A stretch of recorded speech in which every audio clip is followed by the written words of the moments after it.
नमस्कार दोस्तों, मैं आपका साथी Arjun Vashishtha learning with triple A में आपका स्वागत करता हूं। आशा करता हूं आप सभी स्वस्थ होंगे, खुशहाल होंगे, अपनी पढ़ाई कर रहे होंगे। तो दोस्तों, जैसे कि आपको पता है कि हमारा पॉलिटी चल रही है। पॉलिटी में हमारे भाग 5 पूरे हो चुके हैं, अनुच्छेद 151 तक। आज हम भाग 6 की शुरुआत करने जा रहे हैं, अनुच्छेद 152 से अनुच्छेद 237 तक। 2 से 3 पार्ट में हम इनको भी पूरे कर लेंगे। ठीक है दोस्तों, अब देखते हैं। हम देखते हैं अनुच्छेद 152। अनुच्छेद 152 में क्या बताया गया है? राज्य की परिभाषा। भाग 6 में क्या है? राज्य। भाग 5 पढ़ा था। भाग 5 में क्या था? संघ। संघ मतलब देश के बारे में, केंद्र सरकार के बारे में हमने पढ़ा भाग 5 में। अब पढ़ रहे हैं भाग 6।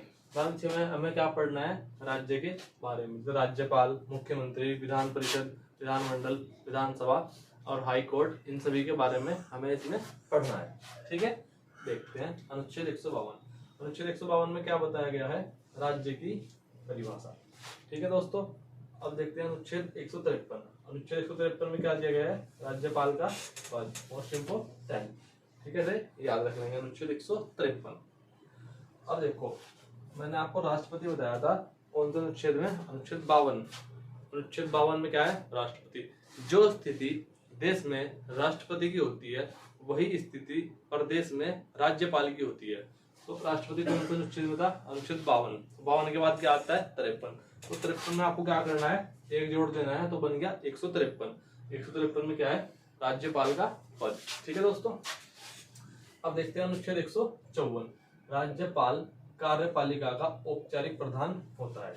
ठीक है, इस प्रकार राष्ट्रपति के बारे में बताया था कि औपचारिक प्रधान होते हैं और वास्तविक प्रधान प्रधानमंत्री होते हैं। ठीक उसी प्रकार राज्यपाल कार्यपालिका के औपचारिक प्रधान होते हैं और वास्तविक प्रधान सीएम यानी चीफ मिनिस्टर, हमारे मुख्यमंत्री होते हैं।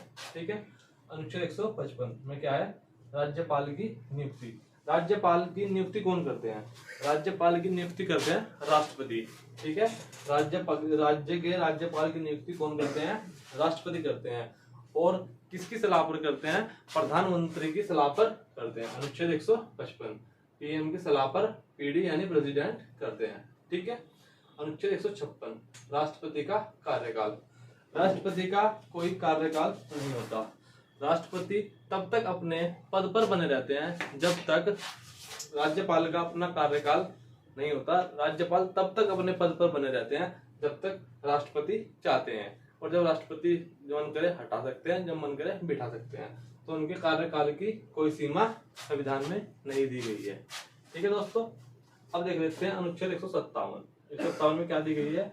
राज्यपाल की योग्यता। यदि आपको राज्यपाल बनना है तो आपके पास कौन कौन सी योग्यताएं होनी चाहिए। जब मैं राज्यपाल टॉपिक पूरा डिटेल में पढ़ाऊंगा तब सभी अनुच्छेद जितने भी हैं, इनके अंदर जितनी भी डिटेल है, बारीक है, सब मैं आपको खोलकर बताऊंगा। ठीक है, अनुच्छेद 158 में क्या है? शर्तें हैं राज्यपाल के लिए। ठीक है, 159 में क्या है? अनुच्छेद 159 में शपथ। राज्यपाल को शपथ कौन दिलाता है? राज्यपाल को शपथ दिलाते हैं जो हाई कोर्ट होता है, हमारे हाई कोर्ट के मुख्य न्यायाधीश राज्यपाल को शपथ दिलाते हैं अनुच्छेद 159 के तहत। ठीक है दोस्तों, अब देखते हैं 160। 160 में क्या दिया गया है? ऐसी आकस्मिक स्थिति जिसकी चर्चा संविधान में नहीं है, उसे नियंत्रित करने के लिए राज्यपाल को राष्ट्रपति बोल देते हैं। ठीक है, एक बार रिवीजन कर लेते हैं। आज हमने पढ़ा है भाग 6। भाग 6 किससे संबंधित है? राज्य से। अनुच्छेद कहां से कहां तक है? 152 से 237 तक। इसके अंतर्गत हमें राज्यपाल, मुख्यमंत्री, विधानमंडल, विधानसभा, विधान परिषद, हाई कोर्ट सभी को पढ़ना है। 152 में क्या है? राज्य की परिभाषा। और 153 मैंने बताया था अभी कि 52 में क्या है? राष्ट्रपति, और 53 में राज्यपाल। 53 में लेकिन 153 में। ठीक है दोस्तों, मोस्ट इंपोर्टेंट। अनुच्छेद 154 में क्या है? राज्यपाल कार्यपालिका का औपचारिक प्रधान होता है और वास्तविक प्रधान सीएम होता है, जिस प्रकार केंद्र में भी होते हैं। अनुच्छेद 155 में राज्यपाल की नियुक्ति है। नियुक्ति कौन करते हैं? प्रधानमंत्री की सलाह पर राष्ट्रपति राज्यपाल की नियुक्ति करते हैं। 156 राज्यपाल का कार्यकाल। राज्यपाल का कोई भी कार्यकाल नहीं होता। जब तक राष्ट्रपति चाहेंगे तब तक राज्यपाल अपने पद पर बने रहते हैं।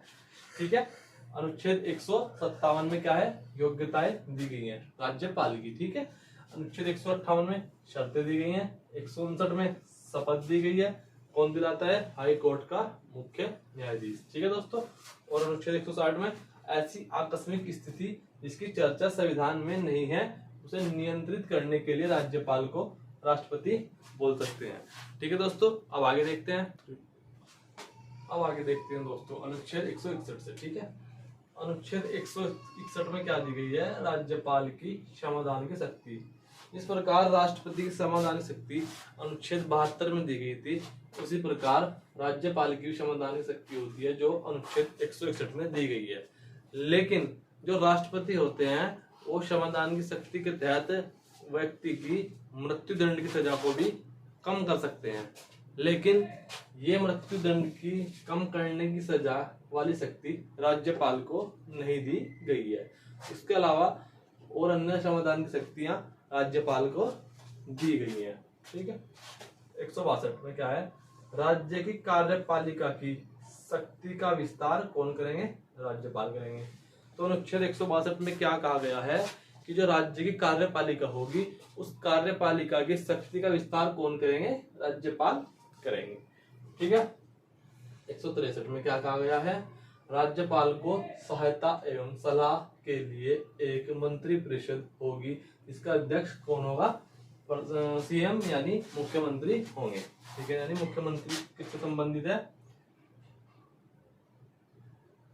163, ठीक है। यानी कि राज्यपाल को सलाह के लिए एक मंत्री परिषद होगी जिसका अध्यक्ष कौन होगा, सीएम होंगे।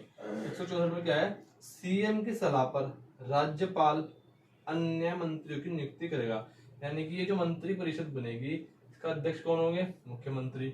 163 और 164 में क्या कहा गया है, सीएम की सलाह पर राज्यपाल अन्य जो मंत्री होंगे मंत्रिमंडल के उनकी नियुक्ति करेंगे, ठीक है। अनुच्छेद 164।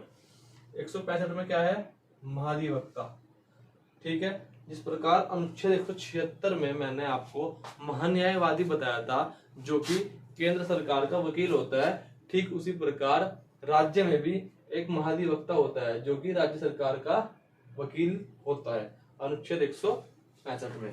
इसे कैसे याद रखेंगे दोनों के वकील को, उनका अनुच्छेद क्या था, 76, ठीक है। और यहाँ क्या है, 165। 6 में से 1 कम कर दो 5, 7 में से 1 कम कर दो 6, कितने कितने कम करे हमने, 1 तो 1 लिख दो इसके आगे, तो 165। 76 में क्या था, महान्यायवादी, ठीक है।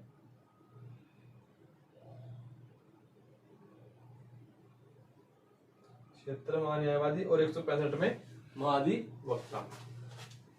अनुच्छेद 166 में क्या है, राज्य सरकार के कार्य एवं संचालन की चर्चा अनुच्छेद 166 में की गई है। 167 राज्यपाल को सूचना प्रस्तुत करने आदि के संबंध में मुख्यमंत्री के जो कर्तव्य होंगे वो अनुच्छेद 167 में बताए गए हैं। ये तीनों मोस्ट इम्पोर्टेंट है दोस्तों, इनको रट लेना। 168 विधानमंडल, जिस प्रकार संसद होती है। 169 विधान परिषद का निर्माण। 170 विधानसभा, इस प्रकार केंद्र में संसद होती है, फिर राज्यसभा होती है, फिर लोकसभा होती है, ठीक उसी प्रकार राज्य में भी विधानमंडल, विधान परिषद और विधानसभा होती है, ठीक है दोस्तों। अब एक बार रिवाइज कर लेते हैं। अनुच्छेद 161 राज्यपाल की संवैधानिक शक्ति, जो कि राष्ट्रपति की कौन से अनुच्छेद में है, अनुच्छेद 72 में दी गई है। 72 को रिलेट कर लेंगे इससे, ठीक है दोस्तों। कैसे, देखो 2 में से 1 गया 1, 7 में से 1 गया 6, और ये कितने हमने माइनस करे 1, जो हमने माइनस करा उसको आगे लिख देते हैं। ठीक इसी प्रकार हमने महान्यायवादी और महाधिवक्ता को रिलेट करा था। एक का याद कर लो, दूसरे में एक की घटा के एक आगे लिख के आ जाता है। क्षमादान 72 याद कर लो और महान्यायवादी 76 याद कर लो, इसका महाधिवक्ता अपने आप याद हो जाएगा आपके, और इनकी क्षमादान शक्ति अपने आप याद हो जाएगी, ठीक है दोस्तों। 62 में क्या करेंगे, 162 राज्य की कार्यपालिका शक्ति का विस्तार कौन करेंगे, राज्यपाल करेंगे, ठीक है। अनुच्छेद 163 में क्या कहा गया है कि राज्यपाल को सहायता एवं सलाह के लिए एक मंत्री परिषद होगा जिसका अध्यक्ष कौन होंगे, मुख्यमंत्री होंगे, ठीक है दोस्तों। 164 में क्या कहा गया है, सीएम की सलाह पर राज्यपाल अन्य मंत्रियों की नियुक्ति करेंगे। और महान्यायवादी और महाधिवक्ता में मैंने आपको बता दिया कैसे याद करेंगे। महान्यायवादी याद कर लो 76, 6 में से गया 5, 7 में से गया 6, जितने घटाए वो आ गई, तो 165 में क्या है, महाधिवक्ता। ठीक है दोस्तों। अनुच्छेद 166 में राज्य सरकार के कार्य एवं संचालन दिए गए हैं। 167 में राज्यपाल को सूचना प्रस्तुत करने आदि के संबंध में सीएम के कर्तव्य दिए गए हैं। और 168 में विधानमंडल दिया गया है, इस प्रकार संसद है, इसी तरह राज्य में विधानमंडल होता है। 168 169 में विधान परिषद और 170 में विधान सभा। ठीक है दोस्तों, आशा करता हूँ आपको आज की क्लास समझ में आई होगी, और क्लास देखने के बाद आप अपना फीडबैक अवश्य दिया करें। हमें पता लगना चाहिए कि हमारे अंदर कहाँ पे कमी रही है, इस टॉपिक में क्या चीज अधूरी छूट गई है, हम उसे पूरा करने का पूरा प्रयास करेंगे। ठीक है दोस्तों, आगे इसका दूसरा पार्ट कराया जाएगा, इसमें अनुच्छेद 171 से जितने भी होंगे ज्यादा से ज्यादा कराए जाएंगे। ठीक है दोस्तों, लर्निंग विद ट्रिपल ए में आपका धन्यवाद।